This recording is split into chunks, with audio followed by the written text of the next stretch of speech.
I never planned on standing out. Life had always felt comfortable in the shadows, quiet, predictable, and safe.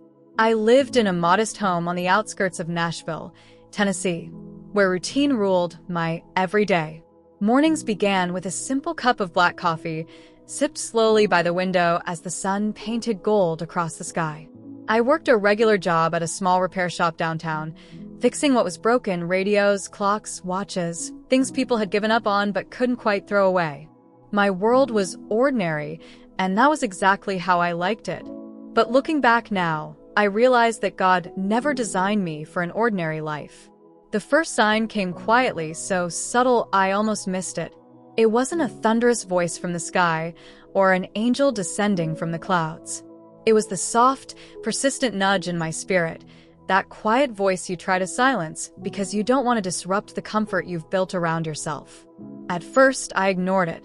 I told myself it was just my imagination, or maybe the weight of the world pressing too hard on my shoulders.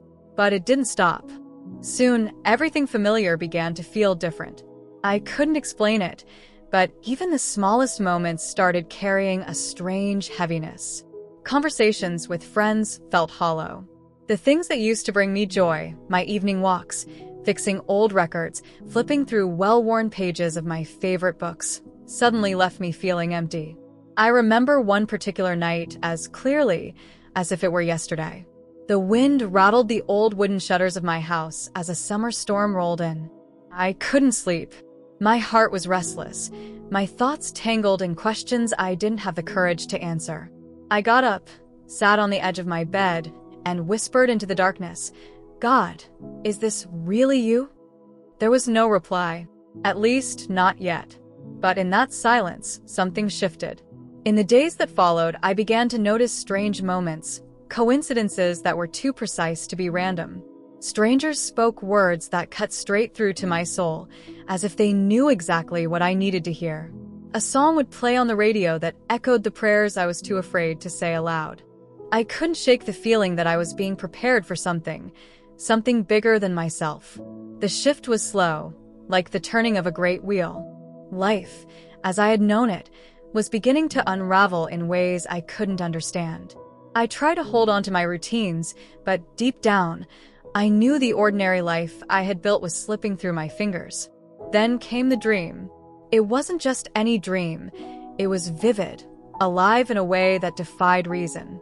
I was standing in a vast field, bathed in a light so pure it made every shadow vanish. The wind carried a voice, though I couldn't make out the words. I wasn't afraid, but I felt small, like a thread in a much larger tapestry. When I woke up, my hands were trembling. I couldn't pretend anymore. Something was happening, and it was beyond my understanding. The next few weeks were filled with moments I can only describe as divine interruptions. A stranger stopped me in a grocery store and said, "You're carrying something special inside you. Don't ignore it." I hadn't spoken a word about my struggles to anyone. A preacher on the radio said, "God calls those who feel unqualified because his power works best in weakness." I felt like the message was meant only for me. The signs were undeniable, but I didn't feel ready. I wasn't a pastor. I wasn't someone people looked up to. I was just a man trying to live a simple life, yet here I was, being pulled towards something far beyond anything I had ever imagined. My heart was full of fear, but beneath the fear was a strange sense of peace, a feeling that whatever was coming next, it had already been written for me. The ordinary life I had clung to was over. Whether I was ready or not, a new chapter had begun. And trust me, this was only the beginning. Before we dive deeper into this incredible journey, I have something special for you. If this story is already speaking to your heart, I invite you to become part of our community by subscribing to this channel and hitting the like button. But here's something even more exciting. Leave a comment with your name and city below. Why? In our next video, I'll be sending out a personal shout out. Yes, you could hear your name spoken in front of thousands of people from around the world. Imagine that little spark of joy when your name echoes through this space, your 1 minute of fame, shared with a loving community that believes in you. So don't miss out. Comment now, and let's keep this journey going together. We became both. In the days after the dream, the world around me seemed to grow quieter, like it was holding its breath, waiting for me to respond. Every moment of stillness stretched longer than it should have. Those seconds just before dawn when the sky is too dark to be morning, yet too pale to be night. That space between certainty and surrender was where I lived now. I tried to bury myself in the ordinary again. I went back to fixing broken radios at the shop, tightening old screws and cleaning dusty circuit boards. But every click of the screwdriver echoed louder than before, like each turn was a reminder that time was slipping away. My hands worked, but my mind drifted to the voice in the wind, the field of light, and the unsettling feeling that my life wasn't mine to control anymore. Then came the moment I couldn't ignore. It was a Sunday afternoon, hot and heavy with the weight of summer. The sky, a dull gray, pressed low over the town, and thunder rumbled in the distance. I was driving down an old back road on the edge of Franklin, Tennessee, a route I'd taken dozens of times. But that day felt different. Like every tree, every curve of the road was a marker leading me somewhere I didn't yet understand. The air turned cold suddenly. My skin prickled. Without knowing why, I pulled over by a clearing where the grass had grown wild and thick. I killed the engine, stepped out of the car, and stood in the middle of the silence. That's when it happened. It wasn't a voice that spoke to my ears. It was something deeper, something ancient and undeniable.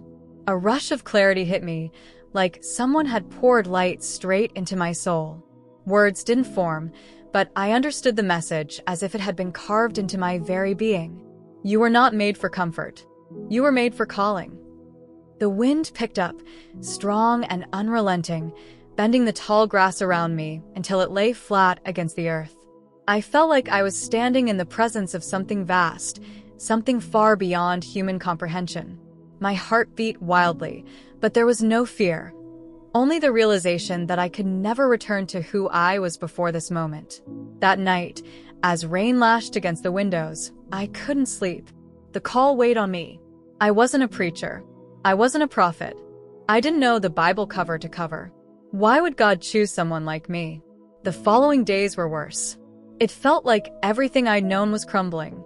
People who once greeted me with warmth began to pull away, as if they sensed something had shifted.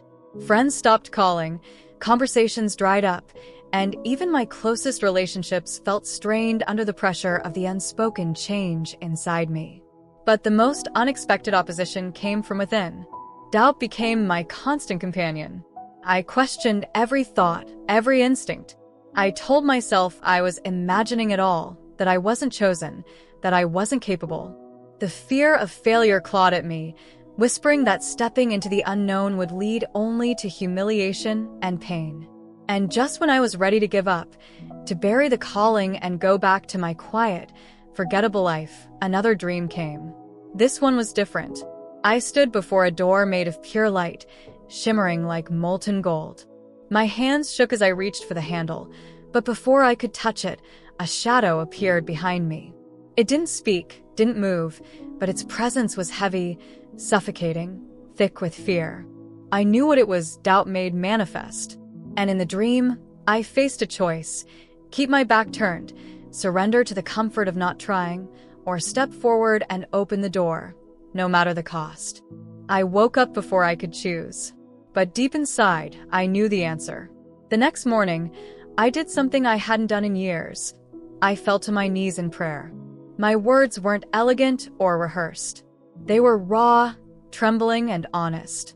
God, I don't know why you're calling me. I don't know if I'm strong enough. But if you've chosen me, I won't run anymore. Just help me walk through the door.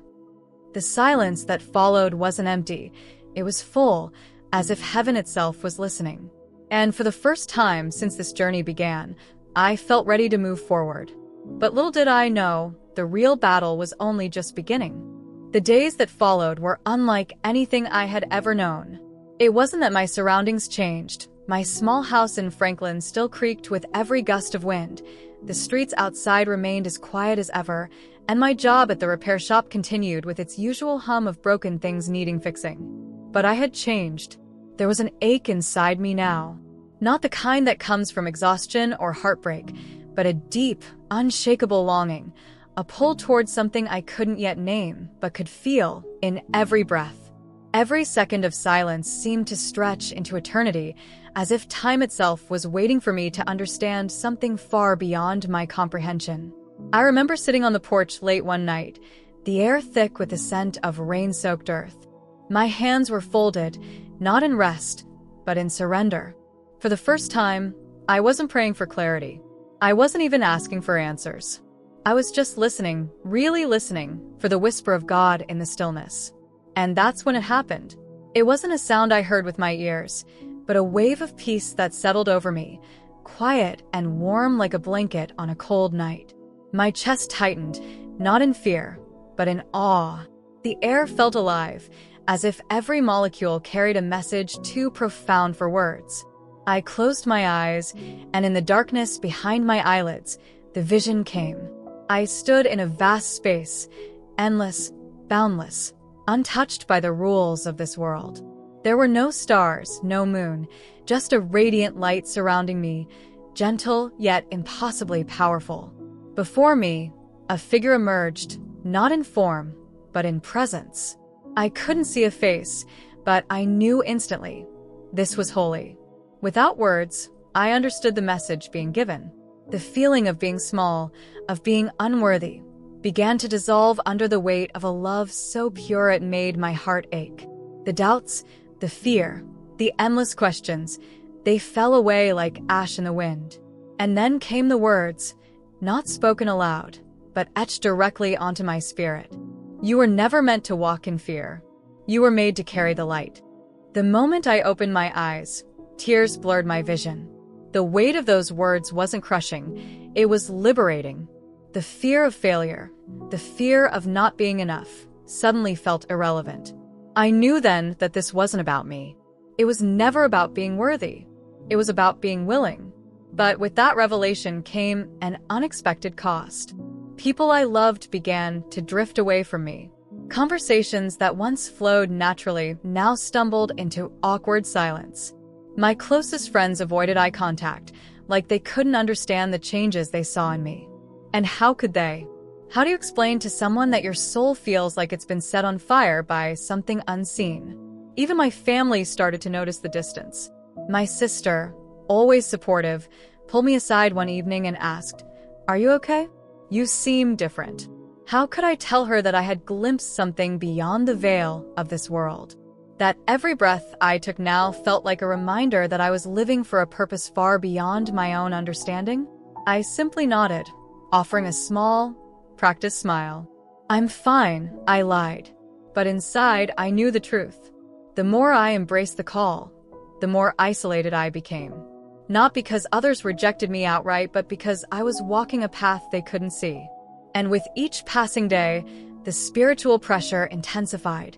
Dreams became more vivid, feelings of dread would wash over me at odd hours, and moments of overwhelming peace would strike without warning, like waves crashing over my spirit. And then, one night, the peace turned to something else entirely. I woke up drenched in sweat, my heart pounding like a war drum. A presence filled the room, heavy, oppressive, and cold as ice. I couldn't see it, but I felt it. Darkness. Not just the absence of light, but a force that sought to extinguish everything good within me. I tried to pray, but my voice caught in my throat. Fear, real and raw, gripped me tighter than I had ever known. Then, from somewhere deep within, the memory of that holy presence returned. The warmth, the peace, the power that had once held me in its embrace. I forced myself to whisper, "You have no power here. I belong to the one who called me." The weight lifted. The room grew warm again. And I understood, in that terrifying moment, that answering a divine call doesn't just invite light into your life, it attracts the darkness too. But the most important lesson came after the fear subsided. I wasn't alone. There was a strength growing inside me, one that didn't come from human courage but from something higher, something eternal. And even though the battle had just begun, I knew the outcome had already been decided. What I didn't realize then was that this was more than just a test of faith. It was a preparation for the mission that lay ahead. a mission that would demand more from me than I had ever given before. And the next step? It would change everything. There's a strange kind of quiet that follows a battle, whether it's a fight you can see or one that rages deep inside. It's not peace, exactly. It's more like the stillness before the next storm, the moment when your soul braces for whatever comes next. For days after that night of terror, I walked around feeling like I was carrying a secret no one else could understand. Every familiar place, the worn wood floors of my house, the cracked sidewalk outside my favorite coffee shop, the dim glow of the streetlights on my nightly drives, felt like they belonged to someone else now. I was moving through the same world, but I had been changed from the inside out. And then the voice returned. It wasn't loud. It wasn't thunder crashing from the heavens or angels singing from above. It was quieter than that, yet it shook me to my core. The words weren't spoken with sound, but with a truth so profound it echoed through my entire being. You've been chosen to carry what others cannot. I froze, standing in the middle of my living room as those words sank in. Chosen? Me? The doubts, the insecurities, they all came rushing back like waves crashing against the cliffs of my resolve. But this time, something was different. I didn't feel unworthy. I felt responsible. The following night, the vision came. I was standing in an endless desert, the wind whispering across the sand like the breath of time itself. The sky was ablaze with stars, stretching infinitely in every direction, yet my eyes were drawn to a single light in the distance, brighter than the rest, unmoving, unwavering.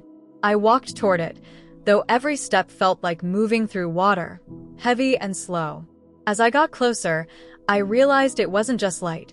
It was a doorway, glowing with a brilliance that felt both terrifying and comforting all at once. And standing beside it was a figure cloaked in shadows, not menacing, but solemn. Without speaking, I understood. This was the threshold of the unknown, the place where calling becomes action and fear must be left behind. I reached out, my hand trembling, and the figure nodded once, slowly. When I woke up, the message was clear. It was no longer about waiting for signs or questioning my worthiness. It was about stepping forward, even if I didn't know what lay on the other side. The next day, I began reading scripture like I never had before, not as a chore or a routine, but as if I were searching for instructions written directly for me. Every verse seemed to leap off the page and settle deep within my spirit. Be strong and courageous. Do not be afraid, for the Lord your God goes with you. Those words weren't just ancient wisdom, they were my orders for the battles ahead. But with each revelation, the resistance grew stronger. Whispers of doubt crept in when I least expected them. Old memories of failure surfaced, clawing at my confidence. I felt the weight of every mistake I had ever made, every flaw magnified under the pressure of my calling. But no matter how loud the fear became, that quiet voice inside me was louder. You are not defined by where you've been. You are called by where you're going. And so, I took my first real step forward. I shared my story with someone for the first time. It wasn't dramatic or polished, just the raw truth of what had been happening to me. To my surprise, instead of confusion or skepticism, I saw understanding in their eyes.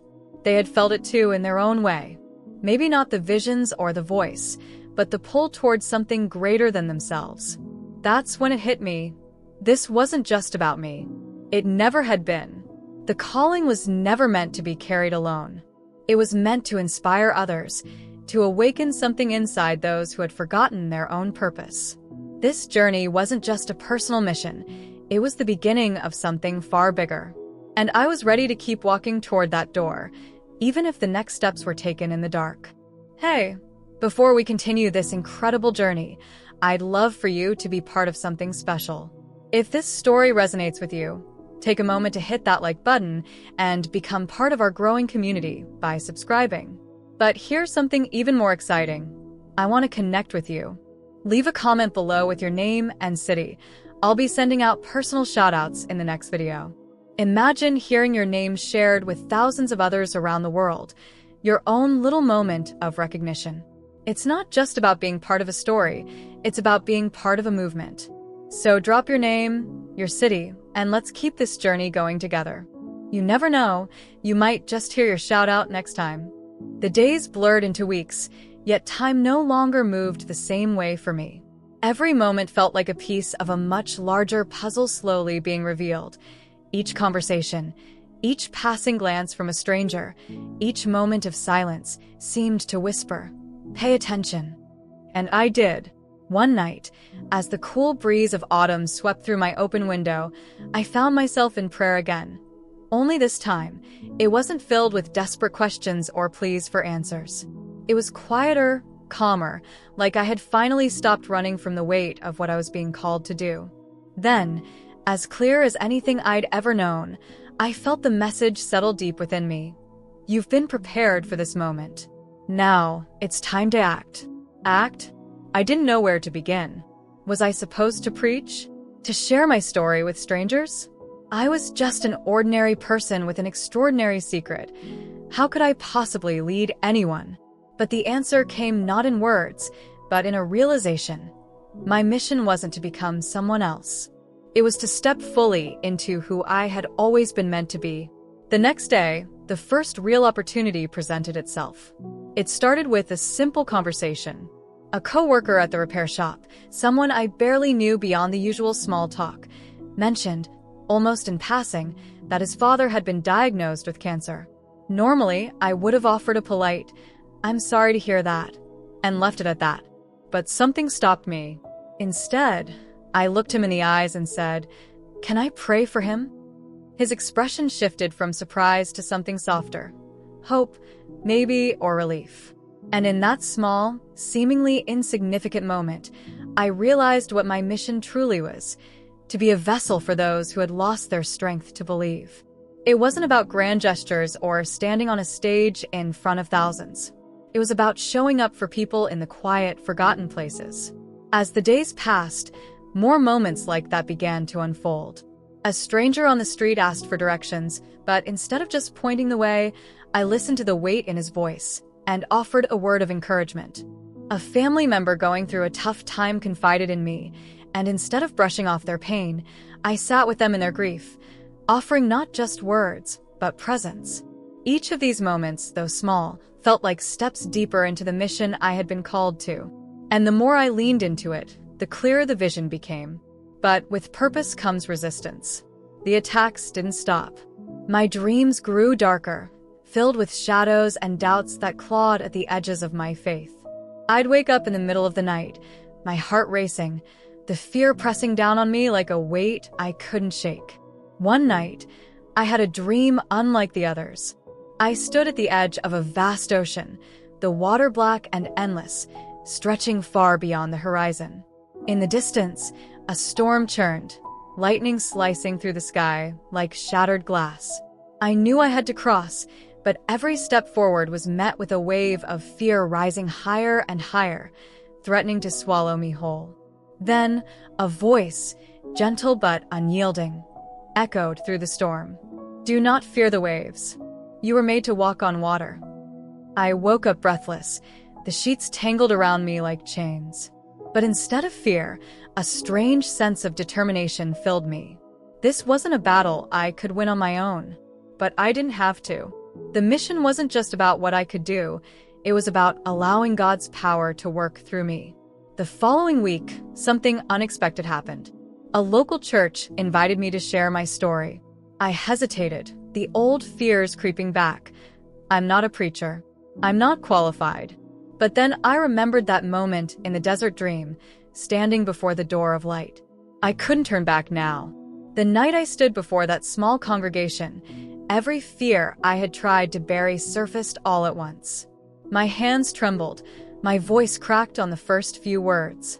But as I spoke about the visions, the dreams, the moments of quiet revelation, I felt the fear begin to fade. It wasn't about me. It was about every person in that room who had ever felt overlooked, unworthy, or afraid of stepping into their own calling. When I finished speaking, there was no thunderous applause, no grand declaration of success. Just a single person who approached me with tears in their eyes and said, "I thought I was alone in feeling this way. Thank you." And that was enough. Because in that moment, I realized that the mission wasn't about changing the whole world at once. It was about touching one heart at a time. The path ahead was still uncertain, and the battles weren't over. But I knew, without a doubt, that I was exactly where I needed to be. And something told me the next step would take me even deeper into the unknown. The days that followed my first public testimony were unlike anything I had expected. I had assumed that sharing my story would bring closure, a sense of fulfillment, maybe even a feeling that I had done enough. But instead, it felt like I had only scratched the surface of something much deeper, something I was just beginning to understand. The calls started coming in quietly. People I hadn't spoken to in years reached out, some just to say they had heard my story and felt something stir inside them. Others were more desperate, grappling with fear, loss, and an overwhelming sense of spiritual emptiness. They didn't need fancy sermons or complicated theology. They just needed someone to listen, someone to remind them they weren't alone. And so I listened. Every conversation pulled me further from the life I had once known and deeper into the unknown territory of faith in action. I wasn't offering perfect answers. I was simply offering presence. The kind of presence I wished someone had offered me during my own darkest nights.